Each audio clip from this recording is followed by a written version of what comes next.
Hello, everyone. Good evening. Hope you all are doing great. Welcome to the session with the Global Leader. It's basically a webinar organized by School of Entrepreneurship Development. It is based in Bangladesh. As the main objective of this webinar is to share the professional journey of an individual who is from outside Bangladesh, and we share the professional journey and lessons from his or her perspective. And from that, basically the youths of Bangladesh, they actually get to know and get to have an insight and idea about how people are doing things and how they're learning skills and how they're implementing it in their own country. So today we have invited Carmen, one new world ambassador, and we hope that our audience is going to learn a lot from this webinar. Carmen, welcome to the session. Thank you, Mahmoud. It's a pleasure to be here. Thank you so much for inviting me to be a guest speaker. I'm hoping that my experience can either help or inspire other young people who are going to start their professional career. And yeah, very excited to be here. Great, thank you. So can you share a little bit about yourself? Yeah, of course. So I'm originally from Spain. I've grown up abroad. Actually, I lived in Romania. I've lived in Bulgaria. So it wasn't. I left when I was 5. Didn't come back really to Spain until I was 13 or 14, more or less. I've really grown up just jumping around from one place to another. And I think this really inspired me to then pursue a degree in international relations and translation and interpreting to kind of like leverage the privilege I had to learn languages from a very young age. And then I eventually moved to Amsterdam to do my master's in international development, which, contrary to what a lot of people advised me to do, which was you first need to work, learn what you want to do, and then do a master's degree. Because I was like so determined that I wanted to get into international development and the social sector, I went straight to it, which is something that I would maybe recommend for people who like really know what career path they want to pursue. But I have noticed that I could have also used maybe that professional experience beforehand to like gain more technical skills that I could then delve a little bit deeper into a master's. And yeah, I then ended up working at One Young World for 3.5 years. And now I'm currently a One Young World ambassador, which I'm really excited and happy to just continue to be part of the community, even if it's with a different hat.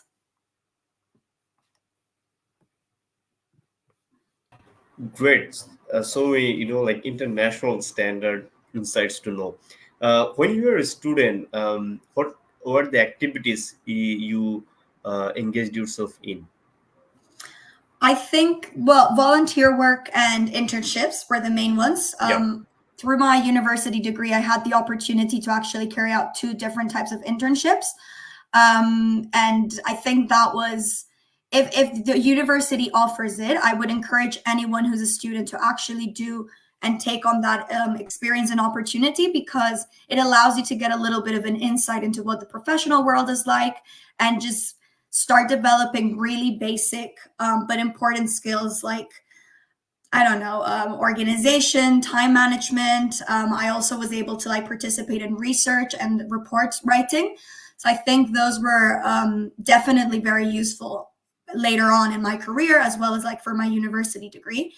And then the volunteer work I found to be a great asset to add on to what I was doing, whether it's international relations, which obviously with volunteerism is goes hand in hand. But even if you're pursuing a completely different degree in business or in marketing or whatever, I think volunteer work is a great asset to have, because it does allow you to have like a more open mind and different perspective on maybe how to approach situations or interact with different people, which is definitely like very useful in terms of interpersonal skills as well for your future career development.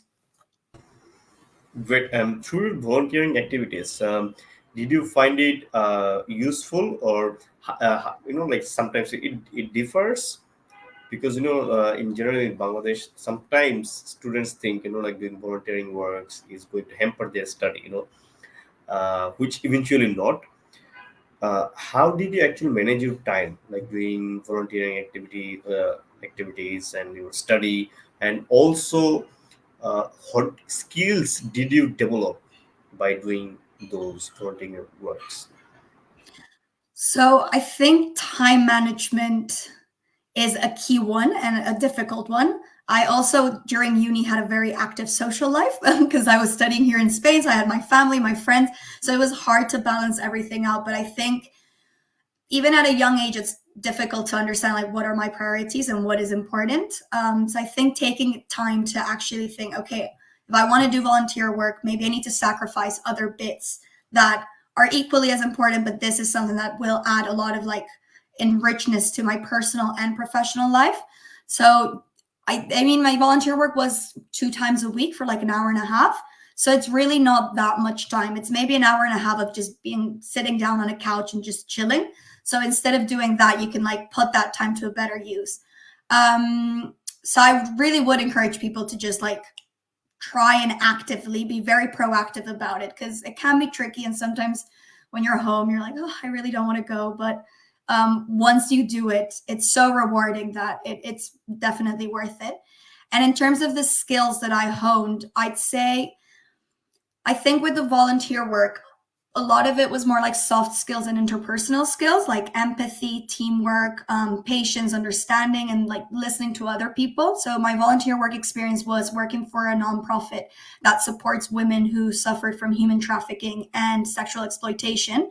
So it's quite a tough topic to like go into. And but again, like just looking at and working directly and engaging with these women who had gone through all these struggles. They came from other countries without speaking the language. A lot of them were like deceived and they didn't even know where they were.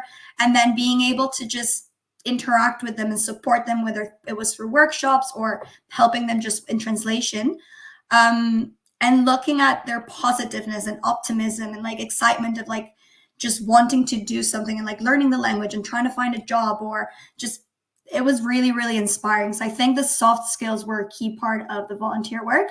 And then, as I said, in terms of technical skills with the internships and volunteer work, it was more organization and time management, which I haven't always been good at and I've perfected over time.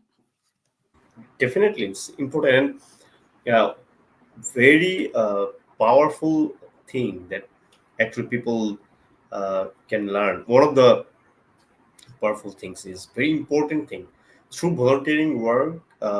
People can develop empathy. They can carry these good deeds, implement the habit of doing good deeds, whatever profession they actually choose or explore later on. It is very important because it helps us develop a very human life. So apart from that, after graduation, so how did you explore your professional journey? So when I finished my master's degree, it was a slow process. And I have to say, job hunting is one of the most frustrating and slow processes that there is. And I would encourage people not to get very like demotivated when doing it, because it can also be a bit emotionally draining when you either don't get a response or you like get rejected. But I'd say like you need to really stay positive and know that there will be something. And it's just about, sometimes it's out of your control. Like you might be applying to 1,000 things that you are a good fit for, but there's either someone who might just fit it a little bit better for whatever reason. But there is something, and it's all about like the time, the right time, and the like getting in touch with the right person. So I think kind of navigating that situation, what I learned was to apply to as many things that I could, equally dedicating the right amount of time to each application to make sure that you would personalize it, which I think sometimes can be a bit tricky because you want to apply to everything, but then you want to personalize them so you don't have that much time. So it's being strategic about like what you apply to and how many things you apply to. But I would recommend, or highly recommend, once you apply to something, really like do research on the organization and try and get in touch with someone who either works in the organization or is a hiring recruitment person for that specific role, or someone from the team that you've seen the position open for, because it shows that extra interest that some people, they just apply and they don't really like show an extra effort to, I really want to work here. And just getting in touch with someone from the organization might be very useful to either get an insight on what they're actually looking for, or even like get just proof and show that extra like interest in the role, and you're also able to like speak with someone, which is very different. You're not just an application anymore, but rather you're interacting directly with someone who works there, and you never know where that can lead. So I would really encourage to do that extra research on finding someone who you can speak to. Sometimes it doesn't lead to anything, but it's always just great networking exercise that I found to be very useful. I was terrible at working. I don't like small talk at all. And by doing that and forcing myself to do it, I found that you like end up having a great amount of connections and just a solid network that you never know when it can be useful. Great. And how did you find the benefits of doing internship? How internship can help, like get a job or start the professional career uh, rather than the regular student? I think what I would highlight from the internship would be the fact that you, as I mentioned earlier, you get that insight into the professional world. And if it's something related to the sector that you're in, it also helps you kind of define what career path you want to take. The both internships I did, one was in this organization where I then volunteered later on, and another one was for an organization that promoted quality education to just improve livelihoods in Latin America. And both are completely drastic different topics. One was mostly focused on human rights, human trafficking. The other one was more quality education. But it did help me kind of understand where I wanted to shift my career. And the responsibilities I had in each of them were very different. One of them was more research focused, whereas the other one was directly engaging with the women who were benefited from this program. And I realized that as much as I like doing research and office work, I really like that human connection with people. So internships, yeah, I found very valuable in that they help you kind of know what path you want to take and what things you like and what things you don't like, which at an earlier age, especially when you're starting on, you will have to do everything and you'll touch on a lot of aspects, but it's important to start understanding like, what is my goal and where do I see myself or where do I want to be in 5-10 years, so that the decisions you start to make can lead you to that. Definitely, definitely. So, can you share, like, did you have any mentor?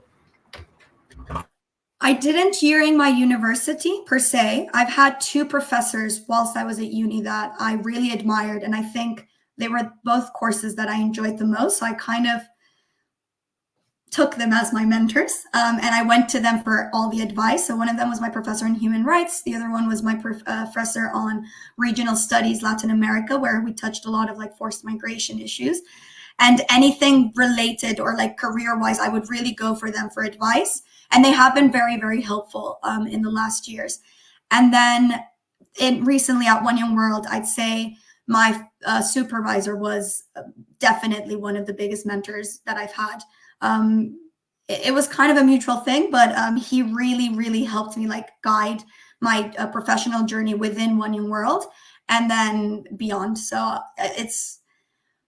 I think whether it comes to you or not, it's really important to have that sort of like reference and role model that you can go to, because they have that extra experience that is always very useful to have an insight on. Great. Can you share how did you get selected for One Young World, and as an ambassador, uh, what what did you do basically? Also, your experience with, like it's a like it's a it's a network of leaders around the world. So how was your experience? You see a lot of successful leaders, so many initiatives, so many social changes through the ideas or activities or initiatives. So how was your experience with One Young World? Can you share from the beginning your journey with One Young World, the First, things that you have learned, and some wonderful stories that, like, for our audience you want to share? of course, I think my experience at One Young World is slightly different to other One Young World ambassadors. I actually began working for One Young World as a fellow in 2020. Me and two other colleagues started the first fellowship program that they have, which for any new or recently graduated young professionals, this is a perfect opportunity to enter the professional world. So I would really encourage anyone to apply for. You'd be based in London, working for One Young World, which I'll delve a little bit more into, like the success stories and the amazing work that the community does. But yeah, that's how I entered. And then one of the perks of being a fellow is that you later on become a One Young World ambassador. So again, I don't think my One Young World ambassador title is as impressive as other One Young World ambassadors, because there are definitely very young, like amazing, young, talented leaders who are just doing amazing, brilliant things. And I constantly have imposter syndrome. As a fellow, one of the responsibilities we had was to identify and encourage young leaders from all over the world to apply to our different scholarship programs. And then I was part of all the application and selection process, and reading the purpose of statements, the impact that they were having, the work that they were doing, whether it was like through entrepreneurship or intrapreneurship in existing organizations. I constantly felt like, oh my God, this person's 18, I'm 20 something, and I've done nothing. Like, it really does make you humble, as well as just motivated, inspired to either support these existing initiatives or even want to do something on your own. So I think my journey started there. I then slowly like progressed within the organization up until recently, where I was development manager, and I was able to lead on projects and actually like execute them and work directly with governments and different partners in order to create these programs to then offer them to different young leaders from all over the world. I don't know where to begin in terms of the actual community, because it's just, there's over 15,000 young leaders at the moment in the community. And every year after the summit, like 2,000 more add on to the community. But I think a few of the stories that have stuck with me that I found like incredibly inspiring has been Nujin Mustafa. I don't know if you're familiar with her, but she's a Syrian refugee who fled Syria when the war started. Her family, they all went to Turkey, and then from there, their aim was to go to Germany, but they didn't have enough money for all the family to move together. So the parents stayed in Turkey, and her sister began this journey. They went over 3,500 miles, I believe, and she did all this whilst being in a wheelchair. Like, she was born with cerebral paralysis, so she's always had accessibility needs, and she did this whole journey on a wheelchair, managing to get to Germany, and then becoming a massive human rights advocate, refugee advocate, as well as like accessibility and disability advocate for people and refugees who sometimes are not represented within like the solutions or the opportunities and resources provided for refugees when they get to the countries where they're then seeking for asylum. They don't have, if there's a person with accessibility needs, they're often not met. So she's been a huge advocate for this, as well as just for the refugee community in general. And she came to the summit in Munich in 2020. She was one of the delegate speakers, and just hearing her speak and how her resilience and like determination and perseverance and hard work to like get to where she is now it was one of the most inspiring and humbling stories that I've heard from the whole community. Not saying that all the other One Young World ambassadors are not as inspiring, because they are also doing amazing work, and the impact they're having is just amazing. I'd encourage anyone to go to the website and read the impact report, because it's amazing. You really want to do more when you read it. Great. And what are the changes happened after like working for there, and like you were with the network of impact creator, like so many positive stories around the world, so many people who are working on positivity, changing the society, like, or putting good things in the society, so solving the problems, like local or global problems. So how working for that organization changed you in a positive way? I think the main impact it's had in me, I guess, on a personal level, it's given me a bit of hope, to be honest. I sometimes, just looking at the international panorama at the moment, like, you can feel very saddened by everything that's happening, and just have a very negative outlook on the world's just going downhill. And leadership is one of the key things that we try to achieve at One Young World, is like effective leadership and building that next generation of like impactful global leaders. And so at a personal level, like reading about all these great initiatives, interacting with all these great young leaders, seeing the amazing work that they're doing and the impact they're having, whether it's in sustainability or like youth participation and democracy, peace and security, gender equality, like all global challenges are being like touched on and addressed. I think it gives you a bit of hope, and it's just very motivating to know that there are like-minded young people who really genuinely care and want to really change the world. And I left university with this ideal perception of like, I want my job to be impactful and I want to change the world. And then as you get into the professional world, you're like, whew, this is not really easy. So being able to like be part of this community has really maintained that ideal and optimism of like, okay, we can build a better world, and there are genuinely talented, brilliant young people who are working towards that. So how can we continue to scale those initiatives and continue to inspire them so that they can continue to grow, or just even do something for yourself and like build something that is going to have an impact. And at a professional level, I think being part of this community opens up so many opportunities, whether it's for the young One Young World ambassadors who are able to get access to speaking opportunities, funding opportunities, a massive network and connections of world leaders, as well as other like-minded young leaders from all over the world. There's been a lot of the times where you see like a group of 5 different people from complete different parts of the world who didn't know each other. They suddenly get together, whether it's on a workshop at One Young World, in the summit, or virtually in one of our mentorship sessions. And then when they come together, that sparks into a new initiative, and you're like, this is amazing. Otherwise they wouldn't have been able to like connect and meet each other. And it's just because they bring different perspectives to the same problem or challenge that they want to address. And that collaboration and teamwork really sparks just amazing initiatives, and like magic happens.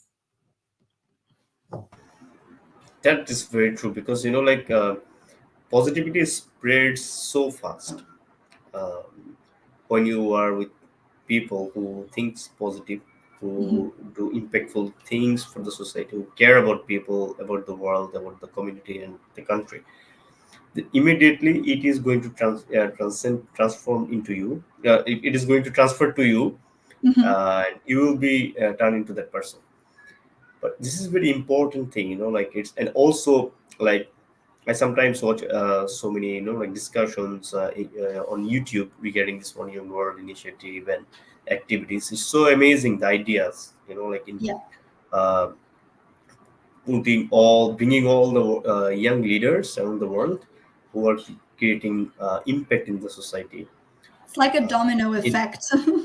Yeah, it's totally. And another thing, as you know, you by yourself saw a lot of stories, met a lot of people, and that is going to, like you will carry this positivity all through your life.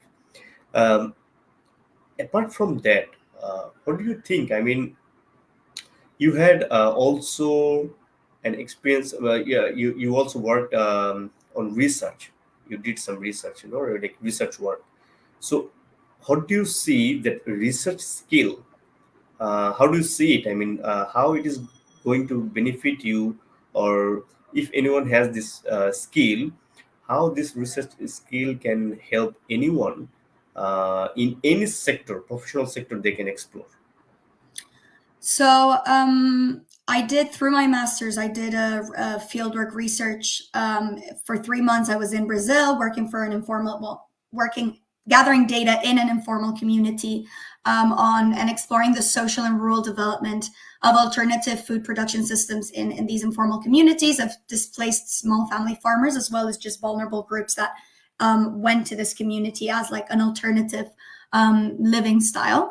I think the research, I had the opportunity to actually like delve myself deeply into the research because I was living there in the community. They took me in, and I was able to like live and experience firsthand what the community was going through, which I think is very beneficial when you're doing the research, because you're able to really like understand the reality and the struggles that they're going through and what their needs are. But I think in terms more of like the practical skills, I was also able through my internships, as I said, and Winning World, to develop a little bit more on the research. And I would say it's key and essential for anyone to do, in the extent that they can through their work, some research, because it really allows you to have a very critical mindset and critical thinking. Like, you develop critical thinking and the ability to like analyze specific situations or specific data, which is going to be very helpful later on when making decisions, or when you have to make decisions, or you need to shape a project, or in whatever format it is in your work. I think having those critical thinking and analytical skills will be very useful, because they will be implemented in everything. Like, they're just key essential skills. And when looking for jobs, a lot of the times, even if it's an unrelated role, you need that ability, because there will be so much information that you're going to have to like summarize and then like analyze, so that you can then implement effective, impactful solutions or projects. That being critical and analytical is going to be just fundamental. And I'm not the best in terms of, I wasn't that great. And actually doing that research in Brazil through my master's, and then being able to continue to do it through my internships and work experience, has really been useful later on as a development manager, when like developing all these projects and working with the impact team to understand like, okay, what is the impact of the work that we're doing, and how can we be even more impactful, and how can we like take this information and put it here and like make it better and more effective. So I think it's, if you can get your hands into some sort of research, definitely do it. For sure. And when you work with a group of members in a team, sometimes there are argument and dispute, or sometimes there are people or members who argue with you. And in terms of this situation, when this happens, how to resolve any conflict according to you? So I always say, when either, whether it's in your personal life or your professional life, when working with people, and you first need to be able to communicate effectively. And I think communication is key in order to solve any type of conflict of interest or debate or discussion that you're having with a person or a team. But also being really, really open to listening to what the other person has to say. I think this is something that I've tried to develop and really put into practice throughout my different experiences. Again, both personal life and professional life, which is, we're all unique people that have unique experiences. Different situations and circumstances have shaped the way that we act and we think. And it is important to understand, when you're interacting with someone and you're trying to solve a conflict or come to like an understanding and compromise, what is it, you need to understand like why that person's acted in a certain way, or what's moving that person, what is the interest of that person. And in the work environment or in the workplace, when it's collaborating with other teams, you really need to understand what are the objectives and the goals of that specific team. What are your objectives and goals? And in order to reach both of them and work towards the same final goal, which is what you want to achieve, is how can you work together, understanding each other, to make sure that you get to that main final goal. And I think if you don't communicate and you don't listen actively, you're never not going to get anywhere. You're just going to feel like you're not heard. You're going to feel frustrated. You're going to feel like you're just hitting yourself against the wall constantly. And there's nothing worse when trying to resolve a conflict, of just feeling that frustration and like stubbornness, because it just won't get you anywhere. So I think if you're really open about like also adapting, understanding like what it is that I can give and to what extent, as well as like actively listening to what the other person has to say, and then just communicating and being very like transparent, more often than not, you get somewhere, or at least you manage to either like get to a middle ground or resolve the conflict fully. Not saying this always works, but I think personally that's what like has worked for me in the past, especially working with different teams who again have different objectives and different goals in mind, but you always want to work towards the same and like move forward towards the same direction. Great. Like you've seen a lot of young leaders, change makers. So can you share some common traits or a skill set that those leaders have in common, who are like bringing impactful changes in the world? Uh, those they are the young leaders. So can you share some common traits or skills of those leaders who are changing the world? I think the main one would be drive. They're all very like they're all very driven and determined and very hardworking. But I think that drive to want to do something better, do have some sort of meaningful impact, and that like impact driven motivation is the main one that we see across all of the One Young World ambassadors and the young leaders who are also not part of the community, but that we've also or I've interacted and engaged with. As well as that, what we were mentioned before, that kindness and generosity and like goodwill of really wanting to do something better. And then I feel like a lot of them are just incredibly optimistic, no matter what their circumstances. And that allows them to just like power through, be resilient, and no matter what obstacle comes in their way, they're determined to overcome it and just push through. So I think drive, kindness, and that motivation and resilience are the three key ones that I constantly see in One Young World ambassadors, and I think are key to actually like doing something great because you're just very determined. Definitely. And what made your work so exciting? I guess one of the things that made my work exciting was being able to see the results of a year-round effort and hard work, that like all the work and time and effort that we put into the different programs and selection process, and then being able to see it come together at the summit was amazing, because that was the opportunity to actually meet in person all these amazing change makers and just get to know their story a little bit better, not just on paper or over the Zoom calls that you've had with them, but actually like really get to know that who that person is and what's motivating that person and what they're doing. So I think that was one of like the highlights that made it really exciting. And being at the summit for the 4 days was just like super fast paced, very, very fun. Could be stressful at times, but like it always made sense. Once you wrapped it up, you're like, God, we managed to do this again. And Yeah, it was amazing. And I think finally. then seeing the follow up afterwards of the One Young World ambassadors start their journey at the summit and then see them evolve was definitely throughout the year what kept the momentum going, and it was really, really exciting as well.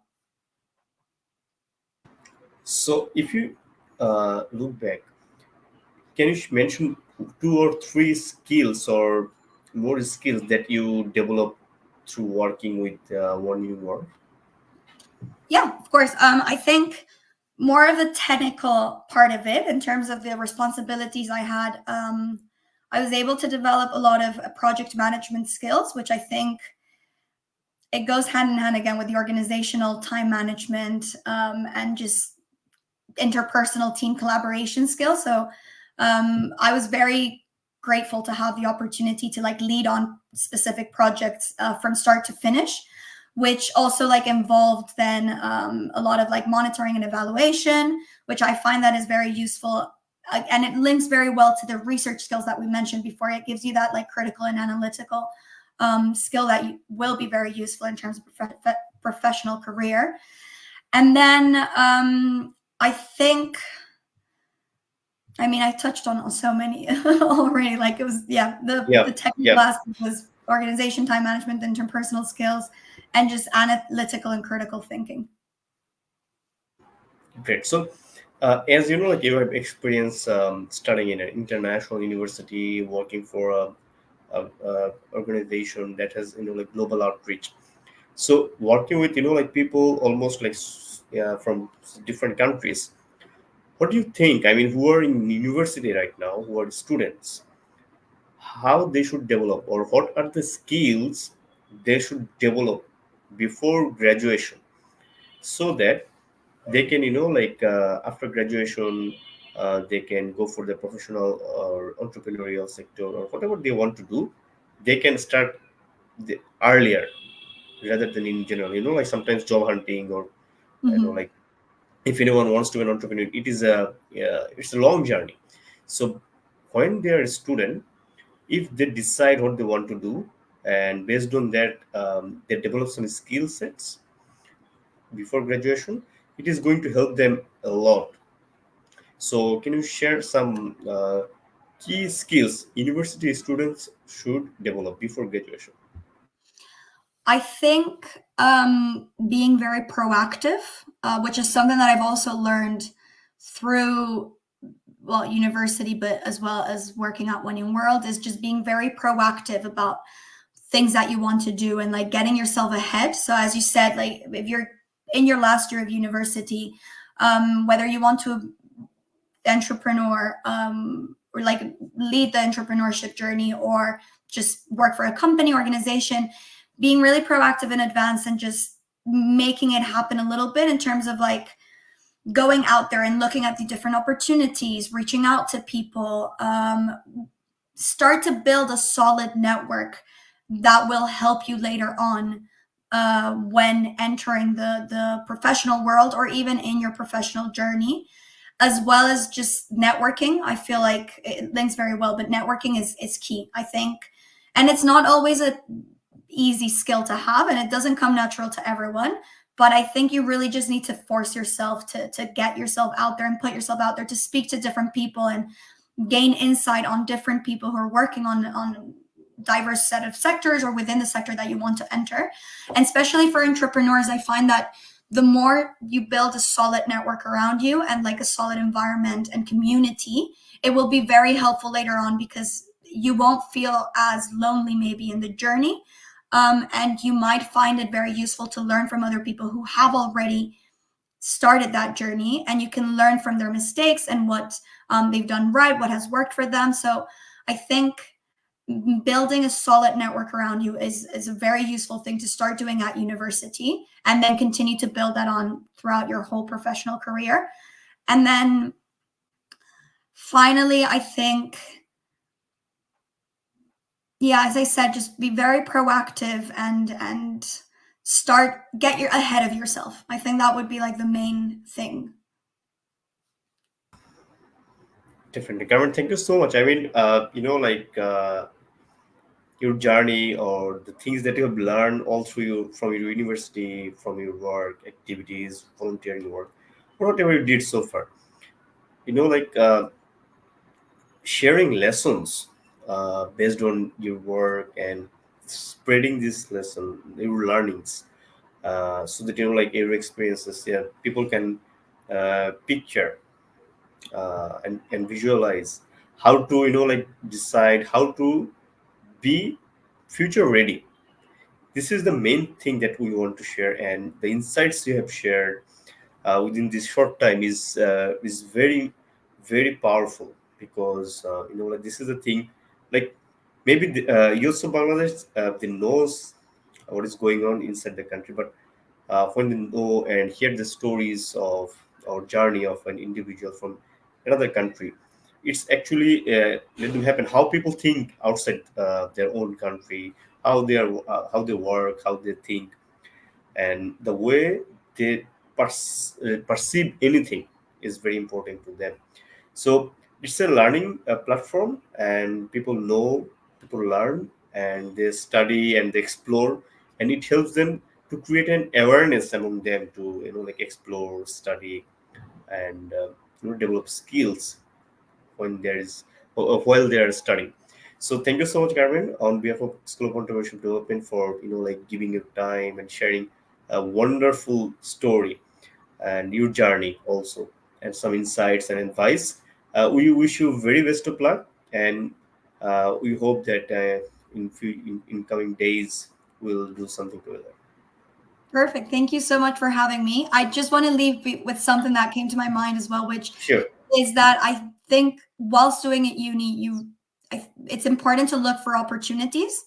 A lot of the times we suffer from like imposter syndrome, and I think don't let that get to you and think that you're not worth that opportunity, or like good enough for whatever opportunity is. Like if you see something that you think is going to advance your career and is going to be a great opportunity for you, like just go for it and apply. You might get it, you might not, but like just that process is very useful and will allow you to eventually get an opportunity that is right. And thank you so much for having me. I hope this can inspire and help youths Definitely. in Bangladesh and outside of Bangladesh. Yeah, yeah, definitely. Thank you so much, Karen, and hope our audience have learned a lot who have watched and who are going to watch it. And our main message is to start thinking and start doing acting from today. So it will create a big change in your life. So thank you so much, Carmen, and thank you everyone. Have a good day. Have a good day. Thank you so much.